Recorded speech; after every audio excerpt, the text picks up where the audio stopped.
Gangapur police station कार्यक्षेत्रातील college road परिसरात दररोज कर्णकर्कश आवाज व फटाके वाजवून भरधाव वेगात बुलेट चालवून ध्वनी प्रदूषण निर्माण करणारे बुलेट चालक यांच्यावर गुन्हे शोध पथकाचे अधिकारी अंमलदार यांच्याकडून वेगवेगळ्या बुलेट चालकांवर कारवाई करून त्यांच्याकडील वाहनास मॉडिफाय करून बसवण्यात आलेले सायलेन्सर काढून कॉलेज रोड पोलीस चौकी या ठिकाणी जप्त करण्यात आलेले होते।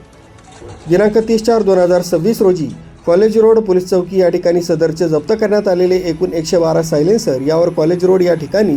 पोलिसांनी रोड रोलर फिरवून ते नष्ट केले आहे। तसंच यापुढे असे मॉडिफाय केलेले सायलेन्सर वापरणाऱ्या मोटरसायकल बुलेट चालकांविरुद्ध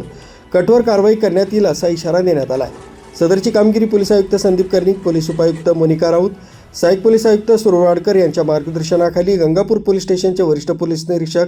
अशोक शर्माळे, सहाय्यक पोलीस निरीक्षक निखिल पवार, हर्षल अहिरराव, तुषार देवरे, पोलीस उपनिरीक्षक भारत पाटील, पोलीस हवालदार गिरीश महाले, रवींद्र मोहिते, पोलीस अंमलदार मच्छिंद्र वाघचौरे, सुजित जाधव, गोरख साळुंके, राकेश राऊत, घनश्याम भोये, मुकेश आहिरे, प्रवीण केदारे, नवले सर्व नेमणूक गंगापूर पोलीस स्टेशन अशांनी केली आहे। मुख्य संचालक रवींद्र जाधव, लोकराज्य न्यूज, नाशिक।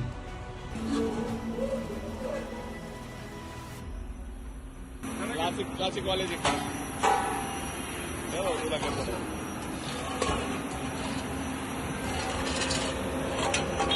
सर